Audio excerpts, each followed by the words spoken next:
A gang leader thought ambushing a royal guard would prove his dominance, but one brutal takedown left him and his entire crew lying on the ground, humiliated and defeated. Here's how it all unfolded. Before we continue, let us know in the comments below where you're watching from. Don't forget to subscribe, because tomorrow at the same time we'll bring you another incredible story showcasing the bravery and discipline of the Royal Guard. You won't want to miss it. The last rays of sunlight cast long shadows across the grounds of Buckingham Palace, painting the centuries-old stones in shades of amber and gold. The usual crowd of tourists had begun to thin, their excited chatter giving way to the hushed whispers of evening.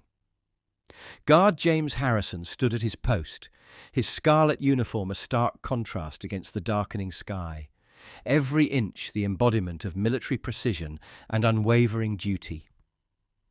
At 28, Harrison wasn't just another ceremonial guard. 2 tours in Afghanistan and specialized combat training had honed him into something far more lethal than tourists realized. Behind his ceremonial rifle and bearskin cap lay the instincts and abilities of a proven warrior, though few would ever have cause to discover this truth. The evening air carried a hint of tension, something that Harrison's battlefield-trained senses picked up immediately. His eyes, fixed forward as protocol demanded, caught movement in his peripheral vision. 5 men lingering near the palace gates, their body language setting off warning signals honed in combat zones. They moved with the predatory grace of street fighters, all wearing identical black hoodies despite the mild weather. The leader, a heavily muscled man with a jagged scar running down his left cheek, kept glancing at Harrison's post with calculated interest. His associates spread out in a practiced formation that spoke of experience in violence. "Look at him standing there," the scarred man's whisper carried across the courtyard, meant to be heard. "Think he's so special in that fancy uniform." His fingers traced the outline of something in his pocket, a gesture Harrison recognized from his military days as a threat display. The remaining tourists, mostly elderly couples and a few families with children, sensed the shift in atmosphere. They began to drift away from the area, parental instincts and survival wisdom guiding them clear of the brewing confrontation. A young mother hurried her children toward the gates, casting nervous glances over her shoulder. The palace grounds had grown quieter now, the usual evening sounds muted by anticipation. Harrison maintained his post with unwavering discipline, but his mind had shifted into combat mode, analysing angles, distances, potential weapons. Years of military service had taught him to read situations like this, to prepare without seeming to prepare. The gang members had positioned themselves strategically. 2 near a stone pillar to his left, 2 more lounging against the fence to his right, their casual poses betraying years of street combat experience. Their leader remained front and center, his scarred face twisted in a smile that promised violence. Dev circled closer to his crew, each step calculated and predatory. His fingers traced the scar on his cheek, a reminder of the prison riot that had earned him leadership of the Steel Kings. The other members watched him, with the wary respect of men who'd seen his brutality firsthand. "Listen up," he growled, voice low enough to avoid carrying. "That guard's been here every evening this week. Same position, same routine." His eyes narrowed as he studied Harrison's immobile form. "No immediate backup. Security response times at least 3 minutes to this spot." Marcus, his second in command, nodded grimly. Prison tattoos snaked up his neck, disappearing beneath his hoodie, a record of violence written in ink and scars. "Been watching the shift changes too. This one's special forces, but that just makes it better." His smile was sharp as broken glass. "More satisfying when they've got training." The gang had built their reputation through calculated violence. Under Dev's leadership, they'd evolved from common street thugs into something far more dangerous. Each member bore the marks of their rise to power, knife wounds, bullet grazes, broken bones that hadn't healed quite right. But this wasn't about territory or profit. For Dev, this was personal. "You remember my brother Jimmy?" Dev's question made the others tense. They all knew the story. It was part of their mythology now. Wanted to serve his country, be just like them. They rejected him, said he didn't meet their standards. His laugh was bitter as poison. 2 weeks later, he was dead in an alley. And where were their standards then? Razor, their newest enforcer, cracked his knuckles eagerly. "Been too quiet lately anyway. People forgetting who owns these streets after dark." His hand strayed to the weapon concealed in his pocket, a motion that didn't escape Harrison's trained peripheral vision. The gang had positioned themselves strategically. Years of street fighting had taught them how to control a space. 2 by the stone pillar, 2 more by the fence, all carefully placed to cut off escape routes and sightlines. Dev remained center stage, his presence commanding attention even in the gathering dusk. "Look at him," Dev sneered, voice dripping contempt. "Standing there like he's untouchable, like that uniform makes him special." His fingers traced something in his pocket, a gesture Harrison recognized from combat zones. Time to remind everyone that fancy uniforms don't stop bleeding. The last tourists were hurrying away, sensing the tension in the air. Security cameras swiveled overhead, but Dev had chosen his position carefully, just enough in shadow to make identification difficult. 8 years of planning street violence had taught him every blind spot, every weakness in the palace's security. "No cameras for 20 feet, Marcus confirmed quietly. "By the time backup responds..." He let the sentence hang, heavy with promise. The other gang members spread wider, their movements casual but coordinated. The evening air grew thick with anticipation as Dev's plan moved toward its violent conclusion. Dev moved first, breaking away from his crew with the fluid grace of a predator. Each step toward Harrison was deliberate, meant to provoke. The remaining tourists who hadn't yet sensed the danger stopped to watch, unaware they were about to witness more than the usual ceremonial display. "You know what I see when I look at you?" Dev's voice carried across the courtyard, sharp with contempt. He planted himself directly in front of Harrison, close enough for the guard to smell the mix of cigarettes and aggression. "I see everything that's wrong with this city. All dressed up, playing soldier while real men fight in the streets." Harrison remained motionless, but his combat-trained senses catalogued every detail. 5 hostiles. Multiple concealed weapons based on their movements. The leader, despite his prison record, moved with military precision, probably learned from someone on the inside. Every angle, every distance, every potential threat was calculated and stored. "What's wrong, soldier boy?" Dev circled closer, his boots scuffing against the ceremonial grounds. "Too proud to acknowledge us common folk?" He gestured to his crew, who had begun moving into their practiced formation. "Or maybe you're just scared. Hard to be brave without your whole army behind you, isn't it?" Marcus flanked left, his prison-hardened frame coiled with tension. "Maybe he thinks that rifle's enough protection." His laugh was sandpaper rough. Wonder if he knows how to use it when it's not just for show. The few remaining bystanders began backing away, parental instincts and survival wisdom finally kicking in.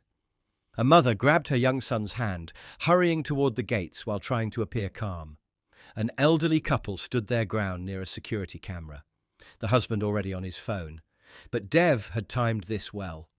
Response time to this section of the grounds was measured in minutes, not seconds. "Let me tell you something about real fighting," Dev continued, now deliberately invading Harrison's personal space. "It's not about fancy uniforms or drilling in formation." His scarred face twisted into a sneer. "It's about survival. about knowing that the man in front of you is going to bleed just like anyone else. Harrison's eyes remained forward, his posture perfect. But his mind was already mapping out scenarios. The leader would strike first. His pride demanded it. The two on the left would try to flank, standard street tactics. The remaining two would cut off retreat, though retreat had never been in Harrison's battle plan. Still nothing to say. Dev's voice dropped lower, meant only for Harrison's ears. My little brother would have given anything to wear that uniform, to serve his country. His hands clenched into fists. But they said he wasn't good enough. Now he's dead in some alley, and here you stand, pretending to be something special. Razor moved closer, eager for action. Come on, Dev, he's not going to talk. Let's just... Shut it, Dev snapped, his authority absolute. This was his show, his revenge against everything the uniform represented. I want him to understand what's coming, want him to know why. The evening had deepened into twilight, the shadows growing longer across the palace grounds. Dev's crew had effectively isolated their target, using techniques perfected in countless street ambushes. To them, Harrison was just another uniform to be broken. They hadn't yet realized they were provoking a predator far deadlier than themselves. Last chance, soldier boy. Dev's fingers traced his scar again, anticipation building in his voice. Say something. Show us you're actually human under all that ceremony. Or are you just another puppet, standing here useless while real people die in the streets? The first shove came without warning, Dev's hands striking Harrison's chest with calculated force. The guard's only response was a slight rocking motion, his boots planted firm against the ceremonial grounds, his bearing still perfect despite the assault. That composure seemed to enrage Dev even further. Look at him! Dev snarled, circling like a shark that had scented blood, still playing statue, still thinking that uniform makes him special. His next shove was harder, aimed at Harrison's shoulder. Bet he's never had to fight for real. Bet all his combat experience comes from training grounds and fancy drills. Marcus moved closer, adding his presence to the growing threat. Maybe he needs more motivation, Dev.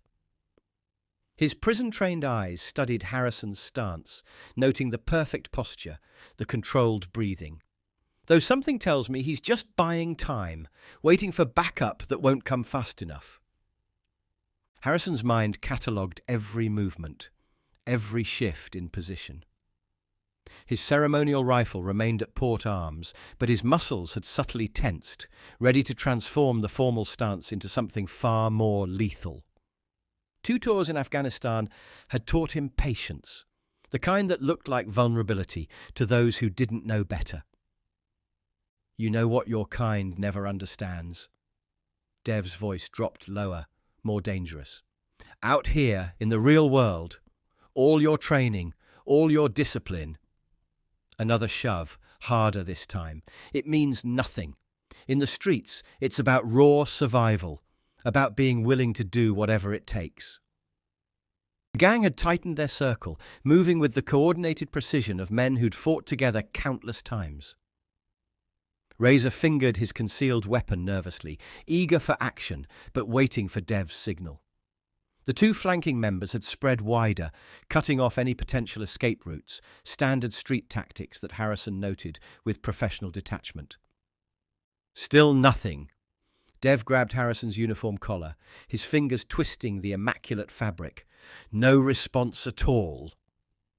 The guard's continued silence seemed to scratch at something deep in Dev's psyche, some festering wound that had never healed. You stand here all pristine and proper while people like my brother die in the gutters, and you can't even acknowledge us? Harrison remained motionless, but his senses were operating on combat frequencies now.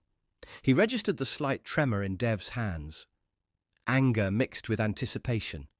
Noted the way Marcus had shifted his weight, preparing to strike from the left. Catalogued the sound of Razor's switchblade, clicking open and closed, a nervous tell that gave away his position. Maybe we need to mess up that pretty uniform a bit, Dev suggested, his scarred face inches from Harrison's. Show everyone what's underneath all this ceremony. His fingers moved to Harrison's medals, contempt dripping from every word. These mean anything to you, soldier? Or are they just more decorations, more playing dress-up? The evening air had grown thick with tension, heavy with the promise of violence. Dev's crew had executed their surrounding maneuver perfectly, years of street ambushes evident in their positioning. To them, Harrison was just another target, another uniform to be broken. They hadn't yet realized they were playing with fire. "You're just like all the rest," Dev continued, his voice rising with each word, "standing here pretending to be something special, while real soldiers get rejected, get thrown away, get left to die in alleys." His grip on Harrison's collar tightened. "My brother would have given anything to wear this uniform. Anything. And you stand here, silent, like you've earned it?" The last rays of sunlight had faded completely now, leaving the palace grounds in twilight's grasp. Security lights cast harsh shadows across the scene, turning Dev's scar into a dark slash across his face. His crew tensed, recognizing the signs of their leader's building rage, knowing from experience what would come next. "Time to learn what real fighting looks like," Dev growled, drawing back his fist. "Time to show everyone that fancy uniforms bleed just like the rest of us." His muscles coiled, years of street violence channeled into one decisive moment. "Any last words, soldier boy? Any final ceremony you'd like to perform?" Dev's fist launched forward with the speed and power of countless street fights, aimed at Harrison's jaw with practiced precision. In that split second, everything changed. Harrison's ceremonial rifle dropped and locked against Dev's incoming arm with mechanical precision, deflecting the punch while simultaneously trapping the limb. Before Dev could register what was happening, Harrison's other hand had already secured a grip on his collar. The guard's movements weren't just fast, they were ruthlessly efficient, each motion flowing into the next with lethal purpose.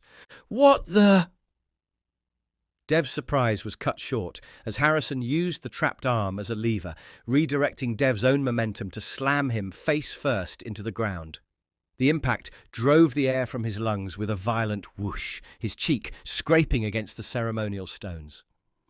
Marcus reacted first, prison instincts driving him forward with a roar.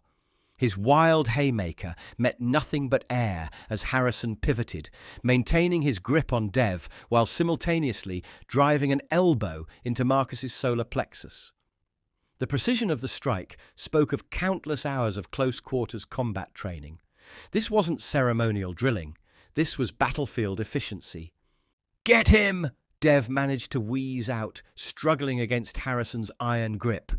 Razor charged in, switchblade glinting in the security lights. Harrison's response was immediate and devastating. His boot connected with Razor's knee with surgical accuracy, the crack of ligaments echoing across the courtyard. The blade clattered to the ground along with its wielder, Razor's scream cut short by a precise strike to his throat.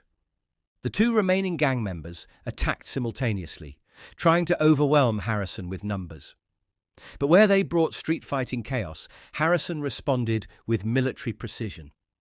His ceremonial rifle, far from being merely decorative, became a brutal instrument in his trained hands. The first attacker caught the rifle's butt in his sternum, the impact lifting him off his feet. The second received a lightning-fast series of strikes that targeted pressure points with devastating accuracy.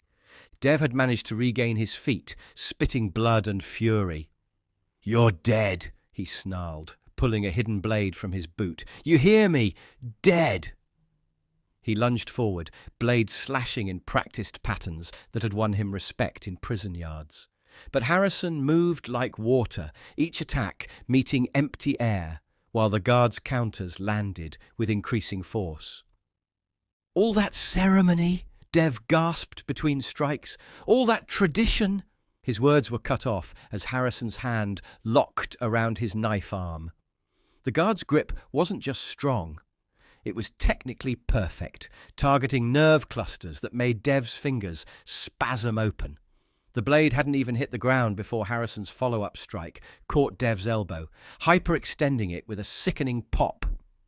Marcus had recovered enough to attempt another attack, but his prison yard rushing tackle met with clinical efficiency.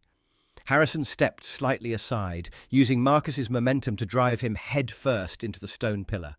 The impact left Marcus sprawled and motionless, his prison tattoos stark against his suddenly pale skin. Razor tried to rise, his damaged knee buckling beneath him.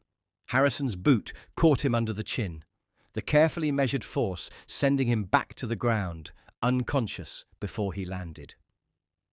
The remaining gang members lay scattered around the courtyard, their groans a testament to the difference between street fighting and military combat training.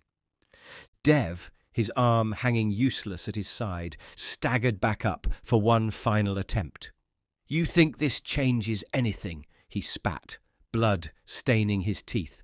"You think your fancy moves make you better than us?" He charged forward, rage overriding pain and reason. Harrison's response was devastatingly simple. A precise strike to Dev's throat collapsed his air supply. As Dev gasped and stumbled, Harrison's follow-up attacks targeted key nerve clusters and pressure points with mechanical efficiency. Each impact was measured, each strike calculated. This wasn't about anger or revenge. This was about neutralizing threats with maximum effectiveness. The final blow caught Dev's temple with exactly enough force to render him unconscious. He crumpled to the ground like a puppet with cut strings, his scarred face peaceful for the first time since the confrontation began. Harrison maintained his stance for a moment, scanning for any remaining threats with combat-trained eyes. The entire fight had lasted less than 2 minutes. Where there had been 5 hardened street fighters, there were now 5 unconscious forms scattered across the ceremonial grounds. Harrison hadn't broken a sweat, hadn't uttered a word, hadn't even lost his bearskin cap. His uniform remained largely pristine, the only sign of combat being a slightly loosened collar where Dev had grabbed him. Security lights cast harsh shadows across the scene, highlighting the contrast between the professionally neutralized threats and the perfectly composed guard. In the distance, sirens began to wail. Police vehicles flooded the palace grounds, their blue lights painting the ancient stones in alternating shadows.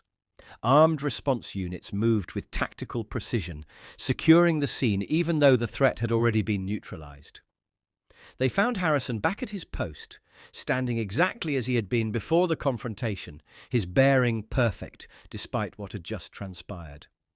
Dev regained consciousness as the officers cuffed him, his face twisted in a mixture of pain and defiance.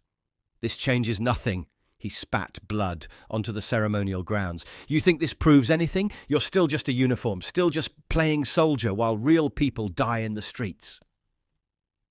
The police officers hauled him to his feet, his dislocated elbow causing him to grimace. But even in defeat, even with his crew being loaded into separate vehicles, Dev's hatred burned undiminished. "My brother died because of people like you, because he wasn't good enough for your precious uniform." Marcus was stretchered into an ambulance, the impact with the stone pillar having left him with a severe concussion. Razor couldn't walk, his knee destroyed by Harrison's precise strike. The other 2 gang members were secured in separate vehicles, both still dazed from the brutal efficiency of military combat training. "Sir?" A senior police officer approached Harrison, notepad ready. "We'll need a statement." He trailed off as a palace security official intercepted him, producing documents that made the officer's eyes widen. Whatever Harrison's true role was, it clearly extended beyond ceremonial duties. Dev's voice rose as they led him toward the police van. "You stand there, all perfect and proper, while the rest of us bleed. You think this makes you better? You think this makes you right?" His words echoed off the palace walls, but Harrison remained unmoved, his eyes fixed forward, his posture unchanged. "Multiple counts of assault on a royal guard," one officer read from his tablet. "Previous convictions, organized crime. This'll put them away for quite a while." He glanced at Harrison with newfound respect, though I doubt they'll try something like this again anyway. Medical teams treated the injured gang members with professional detachment. Dev had a dislocated elbow, 3 broken ribs, and a fractured jaw. Marcus suffered a severe concussion and would need extensive dental work. Razor's knee would require reconstructive surgery. All of them would carry permanent reminders of their miscalculation. "Still won't even look at us," Dev shouted as they pushed him into the van. "Still too high and mighty to acknowledge the people you look down on. This isn't over. You hear me? This isn't—" The van door slammed shut, cutting off his tirade, but not his hatred. Harrison maintained his post as the vehicles departed, their sirens fading into the London night. His uniform remained a symbol of everything Dev had tried to destroy: dignity, discipline, duty. The attack had changed nothing except the lives of those who had mistaken ceremony for weakness. Within an hour, the palace grounds had returned to their usual evening quiet. The only signs of the confrontation were a few scuff marks on the ancient stones and some bloodstains that would be washed away by morning. Harrison stood exactly as he had before, guarding not just a palace, but the principles that some would never understand. What does true strength look like? Is it found in street violence and intimidation, or in the disciplined response of someone trained to protect and serve? Today's story shows us that sometimes the most dangerous person in the room is the one showing the most restraint. Some might question why a royal guard would respond with such measured force rather than calling for immediate backup. But perhaps the better question is, what does it mean to wear a uniform that represents centuries of discipline, duty, and sacrifice? What would you have done in Guard Harrison's position? How would you handle someone who mistakes your restraint for weakness? Share your thoughts in the comments below. And here's something to consider. When was the last time you witnessed someone underestimating a person in uniform? What happened when they realized their mistake? If this story resonated with you, don't forget to hit that like button and subscribe to our channel for more powerful stories about the men and women who stand guard over our traditions and values. Press that bell icon to ensure you never miss our new uploads. Check out our previous videos appearing on your screen right now to learn more about the Royal Guards and the principles they represent. Each story reminds us that behind every ceremonial uniform stands a trained professional ready to defend what matters most. Remember, true strength isn't about proving your power, it's about knowing when and how to use it. See you in the next video.